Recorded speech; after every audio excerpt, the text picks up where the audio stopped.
Good morning, I'm Maddie Jansen, and this is the podcast of 17 News at Sunrise. It's everything you need to know to start your day in about 15 minutes. Working in the spirit of the Golden Empire, this is 17 News at Sunrise. Good morning. Millions of barrels of oil leaking from the ground west of Bakersfield. Environmentalists say they're concerned about our groundwater, but those in the oil industry say it's normal. What Chevron is doing to stop the flow after receiving a violation from state officials. Bakersfield firefighters are back in the brewery just in time to whip up another batch of their deuce and a half ale. We'll tell you why they're doing it and where you can find the special stout. Renegades take the field. BC football kicks off tonight, and Tabitha Mills has a preview. This is Wednesday, August 28th, 2019. Good morning. Good to have you with us. I'm Maddie Jansen alongside Alex Fisher.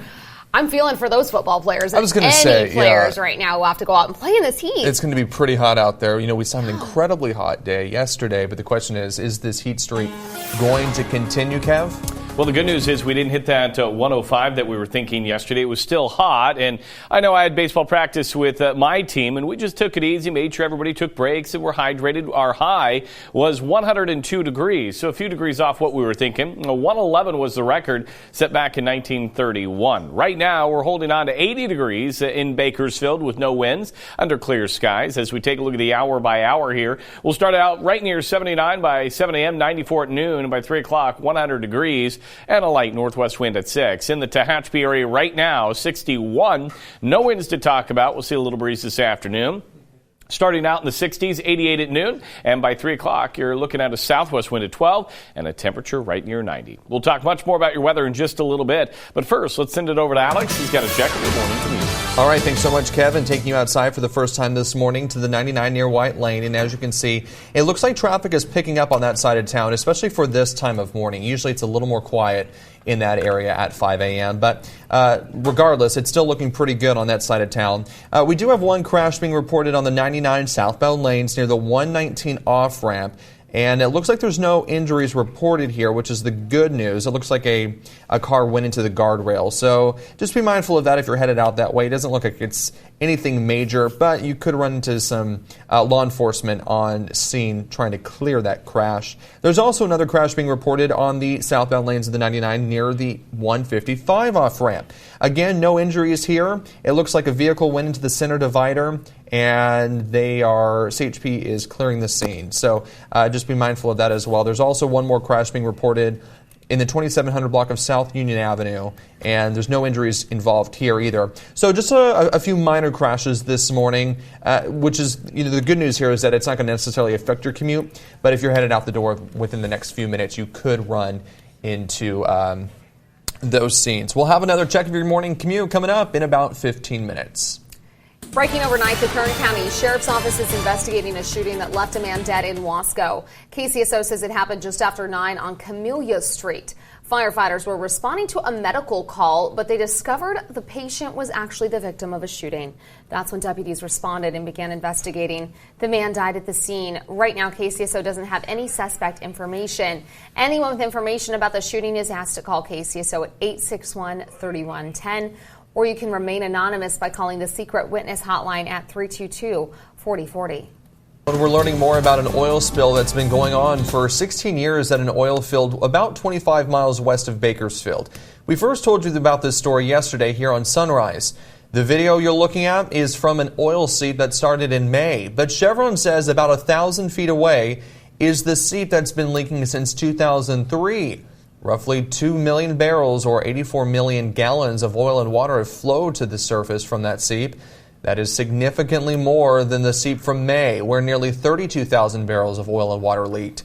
Environmentalists say they're worried about the tainted water traveling to farmland, but Chevron says there's no threat to the environment and the seep is contained. Others in the oil industry say this is normal here in the Central Valley. I think any threat to the environment exists due to this particular instance right now. And there are thousands of seeps throughout the state of California, all onshore and offshore. If you go to the beach, a lot of times, and especially around Santa Barbara and the channel there, you'll walk off the beach and you'll have oil on your feet because the oil is seeping naturally from the ocean bed every single day, every single second of the day. So if people think that seeps are a new and interesting phenomenon, they're not. They've been going on for thousands and thousands of years. State officials served Chevron with a notice of violation on Friday, ordering the company to stop the flow. Chevron did not comment specifically on plans to fix or clean up the seep, but says a dedicated team in place conducting a thorough review is in place to determine the next steps. We're also learning more about a deadly head-on crash near Arvin that killed 2 people. We first brought it to you as breaking news yesterday morning here on Sunrise. It happened around 5:30 on Bear Mountain Boulevard and South Edison Road. The CHP says 5 people were involved in that crash. Officers say a Chrysler PT Cruiser and Toyota Corolla collided when the PT Cruiser crossed into the other lane. The Corolla driver and a passenger in the PT Cruiser died. The coroner has not identified those people, but the CHP did identify one of the drivers, 41-year-old Jose Eduardo Gomez from Delano. The CHP does not believe alcohol was a factor in the crash, but the cause is still under investigation. A fundraiser is planned this weekend to help a family who lost their teenage son in another tragic crash. 17's Joey Safchik shows you how the community's rallying around that family in their time of grief.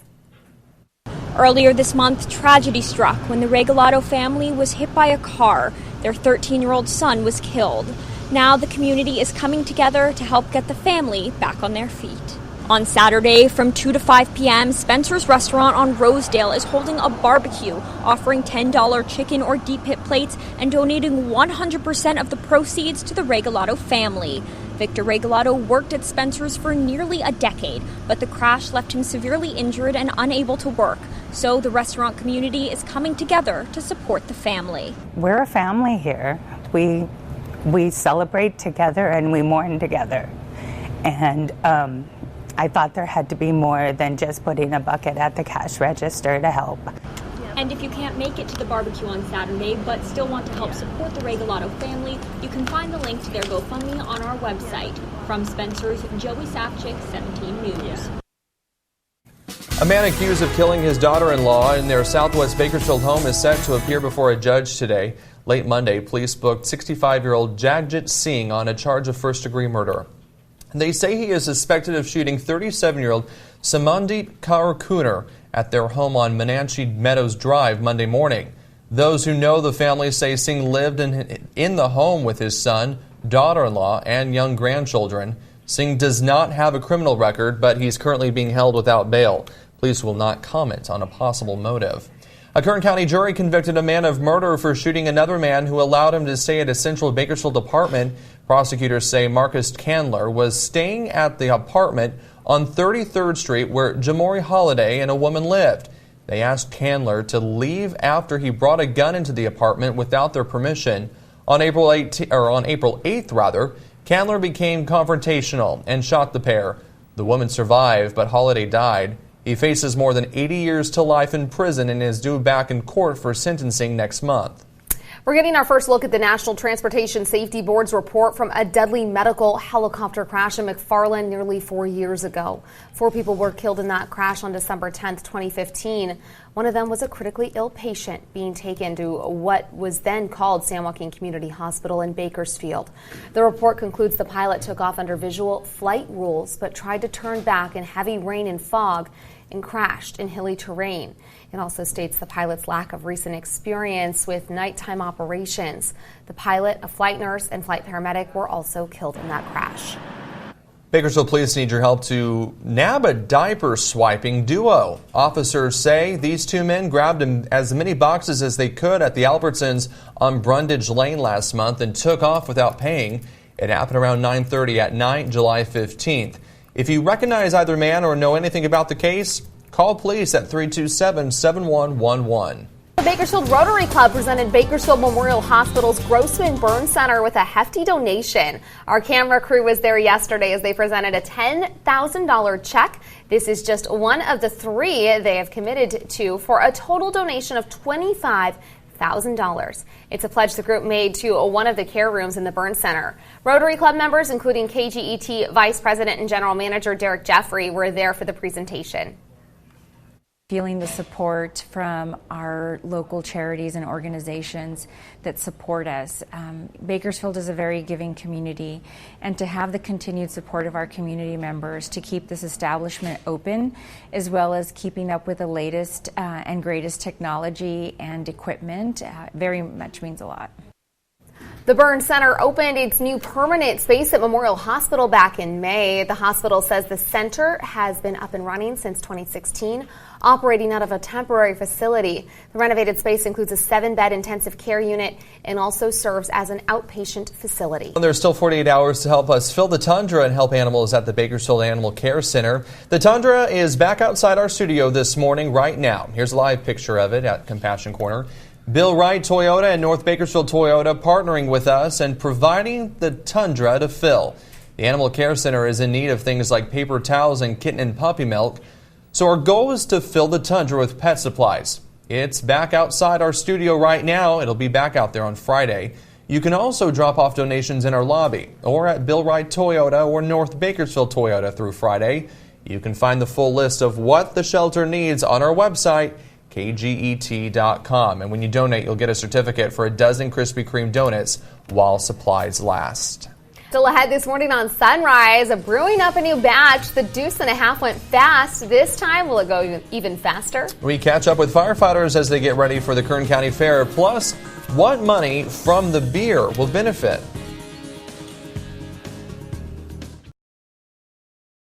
An Oxnard police officer suffered a brain injury in a Kern County motorcycle crash and is now taking a helmet manufacturer and Caltrans to court. James Langford retired earlier this month after 15 years with the department.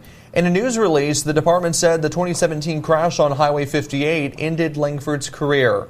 Last year, he filed a lawsuit against the Shark helmets, claiming negligence, design defects, and breach of warranty, among other things. He's also suing Caltrans for negligence. He says Caltrans failed to maintain the roadway he crashed on and keep it in a, quote, reasonably safe condition. Parents and students in a New Jersey school district got a chance to vent their frustrations over a controversial plan to deal with school lunch debt. The proposed plan would provide alternate lunches like tuna fish sandwiches to children with between $10 and $20 in debt and deny lunch to those who owe more than $20. School officials say outstanding lunch debt totals $18,000 this year. The school district says some facilities can't afford to pay the debt while others refuse to pay. I don't think any student should have to wear that scarlet letter around every day. You still continue to feed those kids. You don't just forget about it, because what lesson are you saying then? The school district says they have not and would not deny a child food regardless of debt, and they never fully enforced the policy. They'll revise and present a policy in 2 weeks before calling a vote later this month. KGET Business Watch is brought to you by Grapevine MSP Technology Services, the Valley's leading IT service provider. Parents, listen up as you send your kids back to school. Contigo is recalling millions of its reusable water bottles. The Consumer Product Safety Commission says the clear silicone spout can detach, posing a choking hazard. Affected models should have a black spout base and black spout cover. The water bottles were sold at Walmart, Target, Costco, and other stores nationwide and online from April 2018 through June 2019. Contact the company for inspection instructions and to get a free replacement lid. The 25th Annual Hispanic Business Conference and Expo is right around the corner. It's happening tomorrow at the Marriott on Truxtun Avenue. There will be workshops and exhibitors there for networking. The keynote speaker at the conference this year is Richard Montanez, the creator of Flamin' Hot Cheetos. You can sign up for the free workshops by calling 633-5495. The holidays may seem far off, but time is going to fly, so now's the time to take stock of your savings. And if you're afraid you'll come up short for gifts and other holiday expenses, here's some welcome advice from money expert Stacy Johnson. Tips to save $500 by Christmas. The holidays are almost here, the happiest and most expensive time of the year. Are you ready? Now, wouldn't it be nice if you could just pick up an extra, say, $500 for that holiday shopping? You know, you might already have it hidden in your budget. First, check your cell plan. If you're not using minutes you're paying for, switch to a cheaper plan. That could save you $20 a month. And if you have a landline too, consider losing it. There's another $25 to $50. Then, exercise your right to drop your gym membership. Stay in shape without that expense by outdoor jogging or indoor weightlifting or fitness videos. There's another $35 a month. Next, insurance. You know, raising the deductible on your car or home policy from $250 to say $1,000, that could put a couple $100 in your pocket right now. And when you do relax, do you really need premium movie channels? Most are either movies you've already seen or never wanted to see. An easy way to save $25 a month. Better yet, drop cable entirely and save a lot more. And here's a way to make money and clear clutter. Sell stuff. Clear a room every week, your basement, your attic, your garage. You're probably going to make enough to pay for all your holiday shopping. Bottom line, it's not too late to get a little padding for that holiday budget. But give yourself an early gift. Start right now. Want more ideas how you can save for the holidays? Just go to moneytalksnews.com and do a search for saving. For Money Talks News, I'm Stacey Johnson. Money Talks is brought to you by your local consumer credit counseling service. If you've got debt problems or just want some free budget counseling, call today.